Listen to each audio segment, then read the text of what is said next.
नमस्कार, मैं हूं अनुराधा प्रसाद। भारत एक सोच में आपका स्वागत है। पूरे देश पर चुनाव का रंग चढ़ा हुआ है। मॉर्निंग वॉक पर लोग पार्कों में बातचीत करते मिल जाएंगे कि इस बार किस पार्टी को कितनी सीटें मिलेंगी। कुछ दलील देते मिल जाएंगे कि कांग्रेस क्या इस बार छुपा रुस्तम साबित होगी। तो कोई दिल्ली और पंजाब में आम आदमी पार्टी का समीकरण समझाता दिख जाएगा, तो कोई अखिलेश यादव, तेजस्वी यादव और ममता बनर्जी के वोट बैंक में गुना भाग करता मिल जाएगा। हम भारतीय राजनीति पसंद और नापसंद को लेकर कितने आर्ग्यूमेंटेटिव हैं, इसका अंदाजा आपको इन दिनों किसी भी पान या चाय की दुकान पर चल जाएगा। पर आज मैं राजनीति की बात बिल्कुल नहीं करूंगी। मैं बात करूंगी आपके बच्चों की पढ़ाई की, जिसको लेकर हर माँ बाप चिंतित है। 10वीं 12वीं बोर्ड की परीक्षाएं खत्म हो चुकी हैं और अब रिजल्ट का इंतजार है। जो बच्चे 12वीं बोर्ड की परीक्षा दे चुके हैं, उनके दिमाग में सबसे बड़ी उलझन ये है कि आखिर एडमिशन कहाँ होगा। इस बार मेडिकल और इंजीनियरिंग प्रवेश परीक्षाओं के लिए 36 लाख छात्रों ने फॉर्म भरा है। यूनिवर्सिटी में दाखिले के लिए होने वाली CUET UG के करीब 13.5 लाख छात्रों ने आवेदन किया है। एडमिशन की चाह रखने वाले छात्र बहुत ज्यादा हैं और सीटें बहुत कम। ऐसे में एंट्रेंस एग्जाम में अच्छी रैंकिंग के लिए कोचिंग का चलन बहुत तेजी से बढ़ा है। 10वीं बोर्ड का एग्जाम दे चुके ज्यादातर मिडिल क्लास बच्चों के मम्मी पापा की सबसे बड़ी टेंशन यही है कि नीट या JEE की कोचिंग के लिए लाखों रुपए की मोटी फीस का जुगाड़ कैसे हो। क्या हमारे देश में ऐसी शिक्षा व्यवस्था नहीं बन सकती कि महंगी कोचिंग की जरूरत ही न पड़े? क्या हमारी शिक्षा व्यवस्था को कोचिंग या ट्यूशन कल्चर से आजादी नहीं मिल सकती? क्या नई शिक्षा नीति सही मायनों में छात्रों का समग्र यानी होलिस्टिक विकास करने में सक्षम है? आज ऐसे ही सवालों के जवाब तलाशने की कोशिश करेंगे अपने खास कार्यक्रम महंगी पढ़ाई से आजादी कब।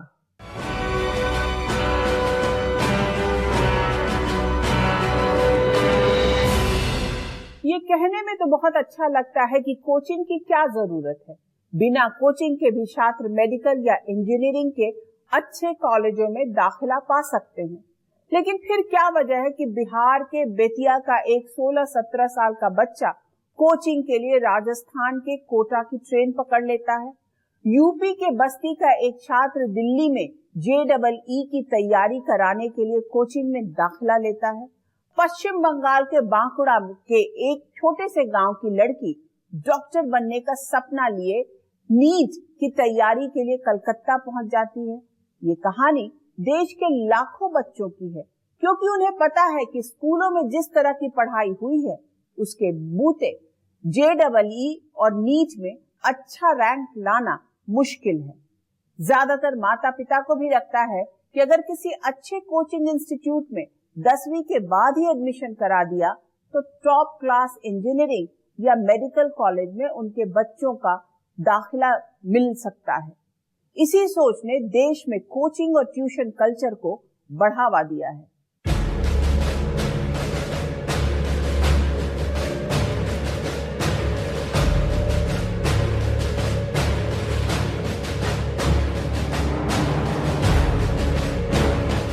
दसवीं बोर्ड के नतीजे भले ही अगले महीने यानी मई में पहले या दूसरे हफ्ते में आने हैं, लेकिन बच्चे नतीजों का इंतजार नहीं कर रहे।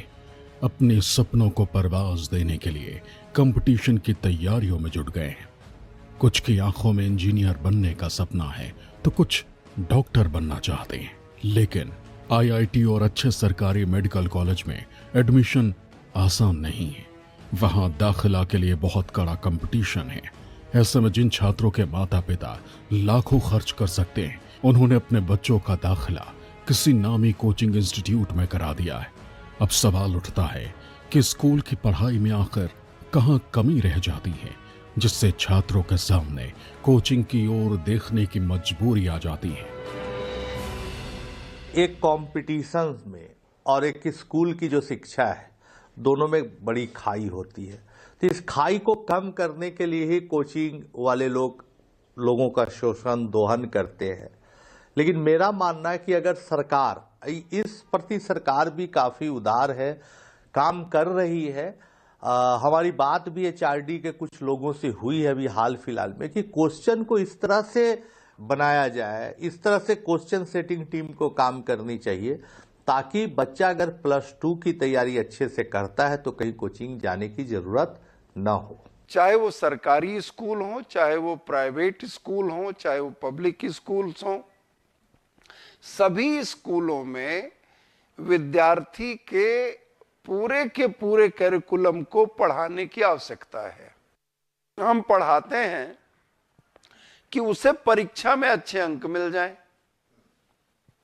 जब परीक्षा को केंद्र में रखेंगे तो कोचिंग जैसी, ट्यूशन जैसी व्यवस्थाएं पनपेंगी ही पनपेंगी। वही शिक्षक है जब स्कूल में पढ़ा रहा होता है तो विद्यार्थी पढ़ना नहीं चाहता। वही शिक्षक है जब कोचिंग संस्था में पढ़ाता है तो लाइन लग करके लोग पढ़ते हैं, अच्छी फीस दे करके पढ़ते हैं। तो कहीं न कहीं दोनों में दोष है। देश के नामी इंजीनियरिंग और मेडिकल कॉलेजों में दाखिला ले चुके कई छात्रों की सोच है कि आईआईटी या एम्स जैसे संस्थानों में दाखिले के लिए जिस लेवल का पेपर आता है उसमें अच्छी रैंक हासिल करना सिर्फ 12वीं की स्कूली पढ़ाई से संभव नहीं है। कंपटीशन में अच्छी रैंक के लिए प्रैक्टिस और बहुत प्रैक्टिस की जरूरत पड़ती है, जिसके हिसाब से कोचिंग संस्थानों ने अपना कोर्स डिजाइन कर रखा है। मैं बहुत जिम्मेदारी से कह रहा हूं कि तमाम कोचिंग संस्थान जो आईएएस पीसीएस की भी कोचिंग देते हैं वो फाउंडेशन कोर्स के नाम पर 10वीं 12वीं के विद्यार्थी को भी उस तरफ ले जाते हैं। अब आप सोच करके देखिए, एक विद्यार्थी जिस वक्त उसे अपनी स्नातक की परीक्षाओं पर या स्नातक की शिक्षा पर, परास्नातक की शिक्षा पर, शोध की शिक्षा पर ध्यान देने की आवश्यकता है, हमने उसकी कंडीशनिंग कोचिंग के तहत उस परीक्षा की कर दी जिस परीक्षा को वो 10 साल बाद, 8 साल बाद देने वाला है। भारत के अलग अलग हिस्सों में खड़ी 23 आईआईटी में करीब 17,000 सीटें, जबकि इस बार इंजीनियरिंग में दाखिले के लिए हुई जेईई मेन परीक्षा के लिए 12 लाख से अधिक छात्रों ने रजिस्ट्रेशन कराया था। ऐसे में जब एक एक सीट के लिए इतनी कड़ी प्रतियोगिता रहेगी तो ऐसे संस्थानों को बढ़ावा मिलेगा ही जो सवालों को हल करने के ट्रिक, स्ट्रेटजी और स्पीड तीनों के लिए छात्रों को तैयार करने का दावा करेंगे। आईआईटी समेत दूसरे नामी सरकारी इंजीनियरिंग कॉलेजों में दाखिले के लिए रेस इसलिए भी तेज रहती है क्योंकि फीस कम लगती है, साथ ही पढ़ाई खत्म होने से पहले ही लाखों रुपए के पैकेज का प्लेसमेंट तय माना जाता है। इसी तरह भारत में सरकारी मेडिकल कॉलेजों में जहां फीस बहुत कम लगती है, वहीं प्राइवेट कॉलेजों में डॉक्टर बनने के लिए बहुत मोटा पैसा खर्च करना पड़ता है। ऐसे में कई माता पिता की सोच होती है कि अगर कोचिंग में 2 साल मोटा खर्च करने से बच्चे की रैंक सुधर जाती है, अच्छी जगह दाखिला मिल जाएगा, तो ये बोझ भी किसी तरह बर्दाश्त कर लेंगे। मैं एक उदाहरण आपको देना चाहता हूँ। हमारे लोग इंजीनियरिंग कॉलेज में इंजीनियर बनना चाहते थे, कितने युवा चाहते थे। यहाँ ग्रेटर नोएडा में रहते हुए पिछले 10 साल में मैंने देखा कि बहुत से इंजीनियरिंग कॉलेज बंद हुए और सारे देश में हो रहे हैं। क्यों हो रहे हैं? क्योंकि वहाँ जो बड़ी मेहनत से बच्चे पढ़ते हैं, बच्चों को माता पिता ज़्यादा मेहनत करते हैं। कोई खेत बेच के इंजीनियरिंग कॉलेज में भेजता है, कोई और कुछ लोन लेके भेजता है। लेकिन इन कॉलेजेस ने उनके साथ अन्याय किया, उनको वो कौशल सिखा ही नहीं जिसके आधार पर मार्केट में उनको नौकरी मिलती है, नहीं मिली। नतीजा ये हुआ कि उससे लोगों का मन उचट गया कि इसमें तो कुछ है ही नहीं, जबकि ऐसी स्थिति नहीं है। अगर ईमानदारी से ये कॉलेज चल रहे होते तो निश्चित रूप से हमारे युवाओं के लिए बहुत अवसर होते, और एक इनकी अगर साख होती इन इंजीनियरिंग कॉलेजेस की तो लोग आईआईटी के लिए क्यों इतना करते, है ना। तो यही सारी समस्या का जड़ है। भारत में शिक्षा प्रणाली के नब्ज समझने वाले एक्सपर्ट्स की सोच है कि प्रतियोगी परीक्षाओं के पेपर इस तरह से डिजाइन होने चाहिए जिससे किसी छात्र की सही तार्किक योग्यता और आलोचनात्मक क्षमता का पता चल सके। अभी तकनीकी रूप से ही क्वालिफाई करने पर खासा जोर है, जिस पर कोचिंग सेंटर्स फोकस करते हैं। एक अनुमान के मुताबिक कोचिंग के शहर के नाम से विख्यात कोटा में हर साल करीब 2 लाख छात्र कोचिंग के लिए पहुंचते हैं। वहां का कोचिंग कारोबार 6,000 करोड़ रुपए से अधिक का हो चुका है। कोटा में कोचिंग फीस के तौर पर छात्रों को सालाना 50,000 से 1.5 लाख रुपए तक खर्च करना पड़ता है। एक स्टडी के मुताबिक 2023 में देश में कोचिंग का कारोबार करीब 58,000 करोड़ रुपए का रहा। 2028 तक इस कारोबार का बढ़कर 1,34,000 करोड़ तक पहुंचने का अनुमान है। ऐसे में समझा जा सकता है कि हमारे देश में कोचिंग को लेकर सम्मोहन कितना तेजी से बढ़ा है। इस साल जनवरी में ही प्राइवेट कोचिंग सेंटर को लेकर केंद्र सरकार ने एक गाइडलाइन जारी की, जिसके मुताबिक कोचिंग संस्थान 16 साल से कम उम्र के बच्चों का एडमिशन नहीं ले सकेंगे। अब सवाल ये है कि क्या इससे देश में कोचिंग कल्चर पर रोक लगेगी? जरा सोचिए, इंजीनियर और डॉक्टर बनने का प्रेशर एक 16-17 साल के बच्चे की जिंदगी को किस तरह बिल्कुल एक प्रैक्टिस मशीन बना देता है। जब एक बच्चा सोमवार से शुक्रवार तक रोजाना स्कूल जाता है, शनिवार और रविवार को पूरे दिन कोचिंग की क्लास करता है, बीच बीच में उसे कोचिंग की ऑनलाइन क्लास और प्रैक्टिस में भी जुड़ना पड़ता है। ऐसे में एक कम उम्र के बच्चे के भीतर मौलिक सोच के लिए कितनी जगह बचती होगी। कोचिंग कल्चर सिर्फ इंजीनियरिंग या मेडिकल में दाखिले तक सीमित नहीं है। शहरी समाज में जहां पति पत्नी दोनों नौकरी पेशा होते हैं, ऐसे परिवारों के ज्यादातर बच्चों की पढ़ाई ट्यूशन के भरोसे ही आगे बढ़ती है। ऐसे में सवाल उठ रहा है कि नई शिक्षा नीति किस तरह बच्चों को कोचिंग या ट्यूशन कल्चर से आजादी दिलाने में मददगार साबित हो सकती है।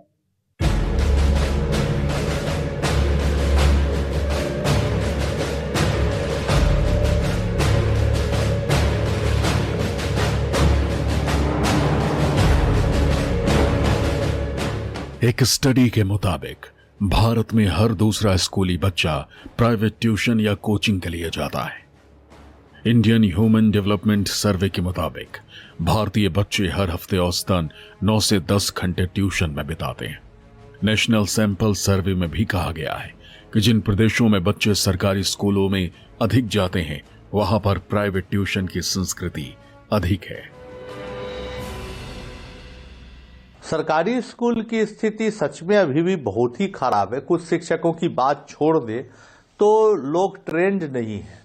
तो गवर्नमेंट को चाहिए, केंद्र सरकार की भी जिम्मेवारी बनती है, स्टेट गवर्नमेंट की भी जिम्मेवारी है, जवाबदेही है कि आप सबसे पहले टीचर्स ट्रेनिंग पर ध्यान दें।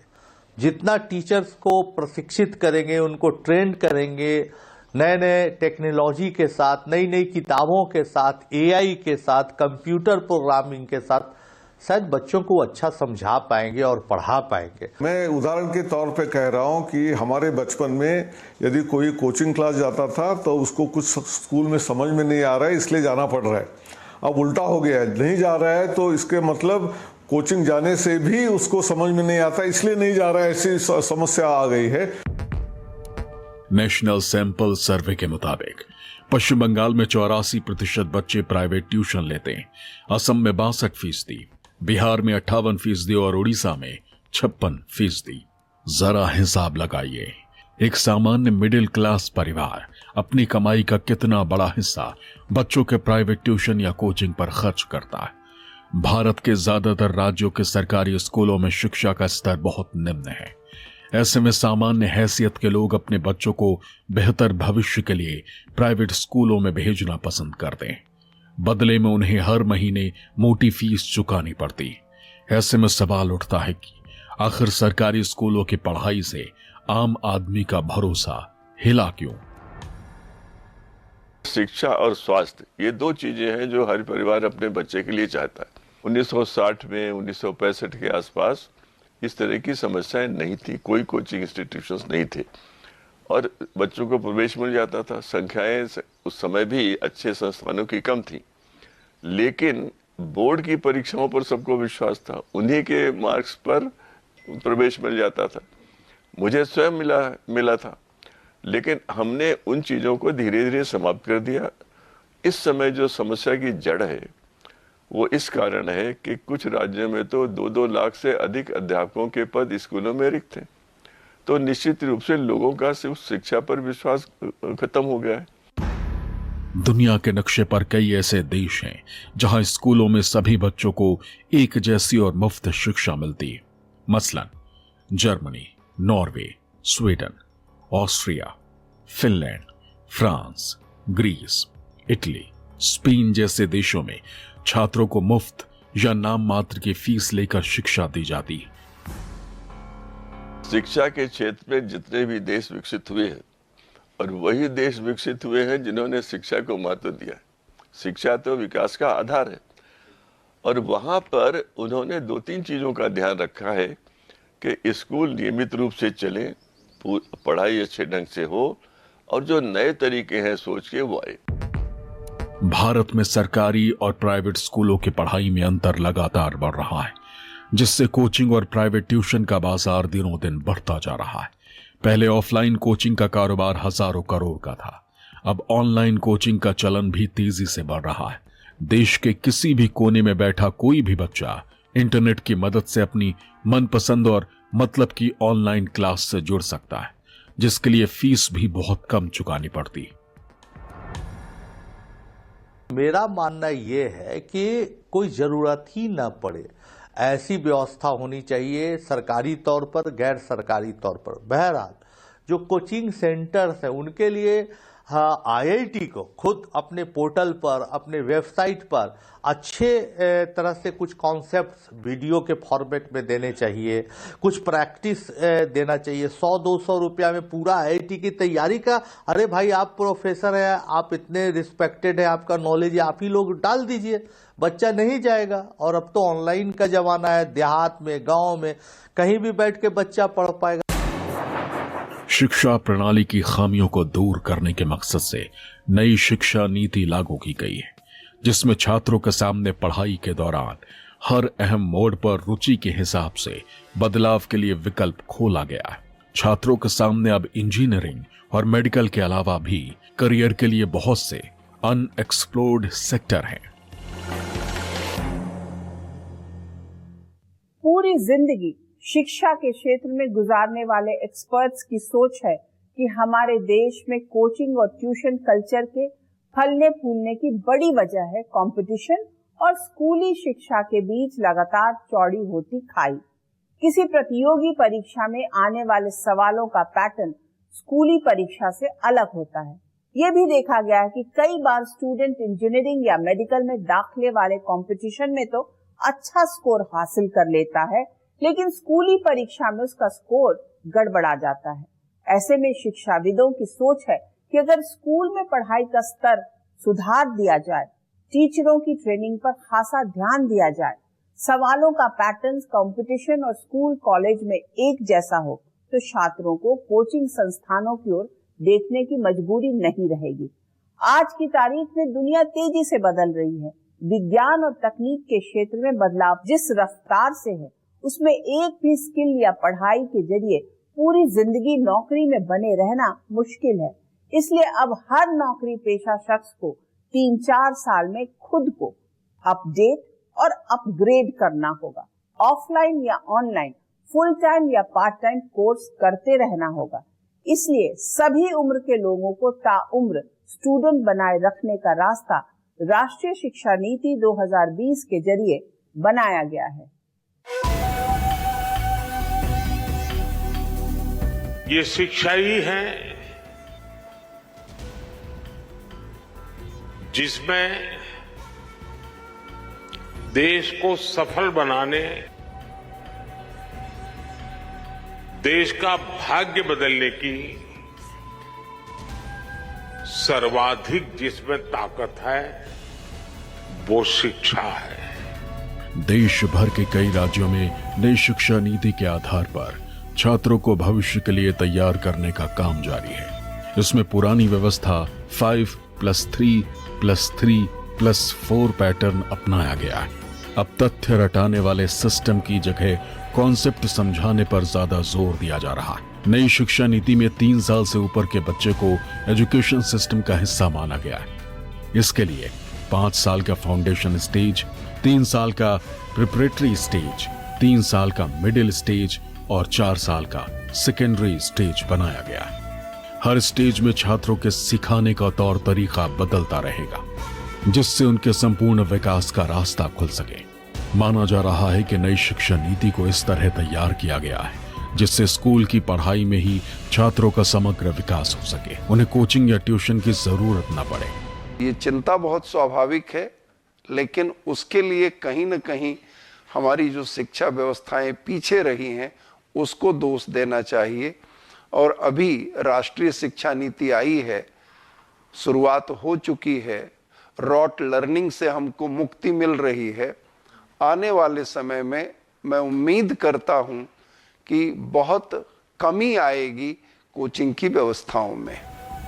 नई शिक्षा नीति में खास तौर से इस बात का ख्याल रखा गया है कि छात्र अपने स्किल्स के साथ पैशन को भी आगे बढ़ा सके। 9वीं से 12वीं क्लास के दौरान छात्र छात्राओं की मुश्किलें इस तरह से आसान करने की कोशिश हुई है जिससे मनपसंद विषयों के चुनाव के लिए ज्यादा विकल्प मौजूद रहे। मतलब सब्जेक्ट्स के कॉम्बिनेशन में लचीलापन लाने की कोशिश की गई, साथ ही इसे मल्टी डिसिप्लिनरी भी बनाया गया है। ये क्लासरूम और रियल वर्ल्ड का is actually mingling activities through NEP है, because we are thinking experiential learning. So बच्चे के लिए experiential learning दे रहे हैं। We feel that this experiential learning, hands-on experience and integration of skill to regular education programs is very key. See, finally, kid सबको क्या चाहिए? अच्छा job चाहिए, well paying jobs. So वो कैसे करेगा? Unless the kids are skilled. The skilling is a part of now the NEP. NEP में क्या करा है? Whether it is vocational हो or distance learning हो or regular college going children, all are treated on par.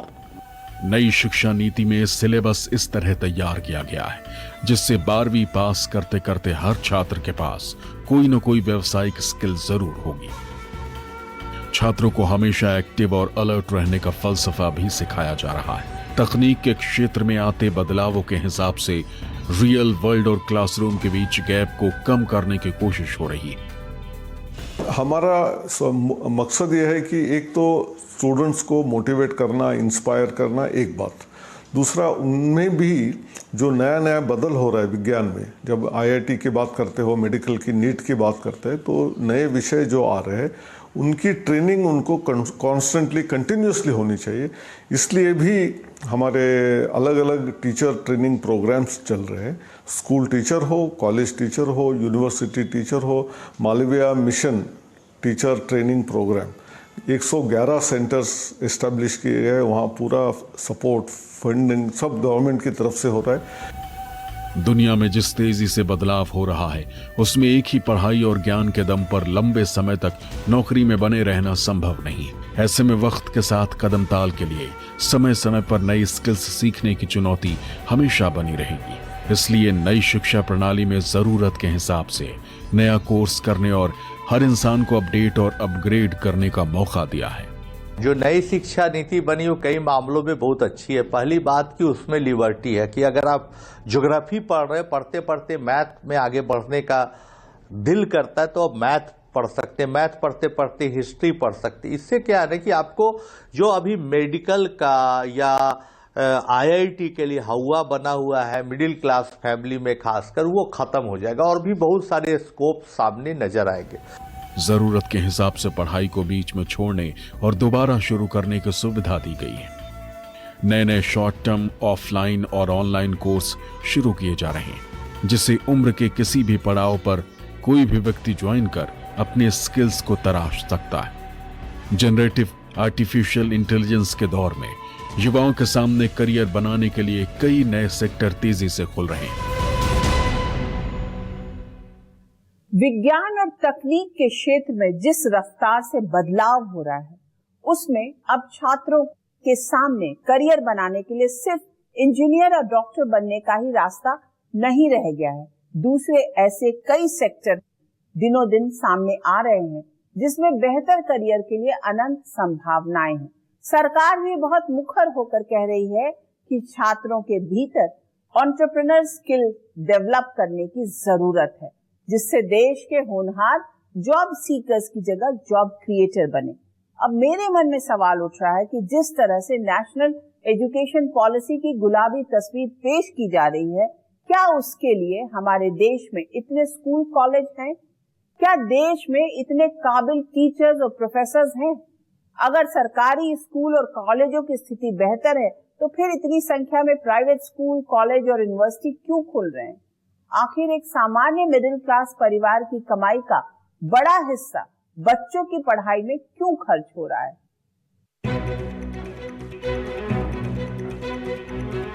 हर शख्स की ख्वाहिश होती है कि उसका बायोडाटा मजबूत हो, उसके सीवी में देश दुनिया की नामी गिरामी यूनिवर्सिटीज की डिग्री शामिल हो। नई शिक्षा नीति में जिंदगी की किसी भी मोड़ पर पढ़ाई छोड़ने और शुरू करने का रास्ता खोला गया है।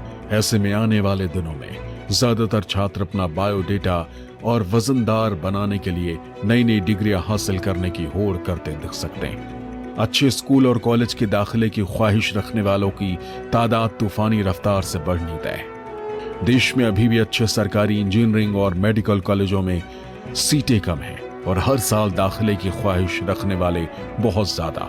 MBA का भी यही हाल है। एक रिसर्च रिपोर्ट के मुताबिक पिछले 20 साल में उच्च शिक्षा 11% की सालाना दर से महंगी हुई। 2003 में जहां 3 लाख रुपए में MBA कोर्स होता था, वहीं अब 24.6 लाख खर्च हो रहे हैं।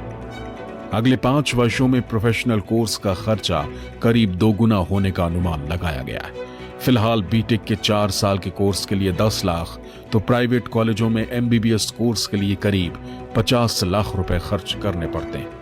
एक अनुमान के मुताबिक शिक्षा पर खर्चा करीब 11 से 12% की रफ्तार से बढ़ रहा है। अगर यही रफ्तार रही तो जिस इंजीनियरिंग की पढ़ाई के लिए 10 लाख रुपए खर्च करने पड़ते रहे हैं, उसके लिए 10 साल बाद 28 से 31 लाख रुपए तक खर्च करने पड़ सकते हैं। अब बड़ा सवाल ये है कि क्या हमारे देश का लोअर मिडिल क्लास इतनी महंगी पढ़ाई के लिए तैयार है? क्या हमारे देश में सबके लिए एक जैसी पढ़ाई का सिस्टम नहीं बन सकता है?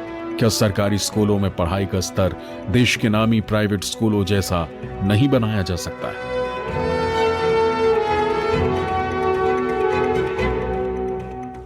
संविधान के मुताबिक 14 साल तक की उम्र के बच्चे के लिए मुफ्त शिक्षा मौलिक अधिकार है।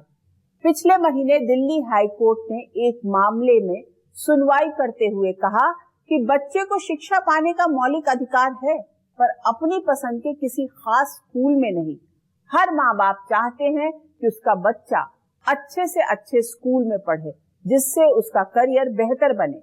प्राइवेट स्कूलों ने वक्त के साथ अपने यहाँ पढ़ाई लिखाई के स्तर को अपडेट और अपग्रेड दोनों किया है, पर देश के ज्यादातर सरकारी स्कूल पुराने ढर्रे पर चल रहे हैं, जहाँ शिक्षकों को पढ़ाने के अलावा और भी बहुत से काम करने पड़ते हैं। ऐसे में सामान्य मिडिल क्लास परिवार बच्चों की बेहतर पढ़ाई के लिए हर महीने अपनी कमाई का मोटा हिस्सा खर्च करने पर मजबूर है। अगर देश में स्कूली शिक्षा का लेवल एक जैसा कर दिया जाए तो महंगी पढ़ाई और कोचिंग दोनों से आजादी मिल सकती है। आज बस इतना ही। कल बात करेंगे कि प्राचीन काल से लेकर नई शिक्षा नीति आने के पहले तक हमारे देश में पढ़ाई का सिस्टम कैसा था। तब तक के लिए मुझे दीजिए इजाजत। निष्पक्ष खबर और अपने हक से जुड़े मुद्दों की मुखर आवाज के लिए आप देखते रहिए न्यूज़ 24। नमस्कार।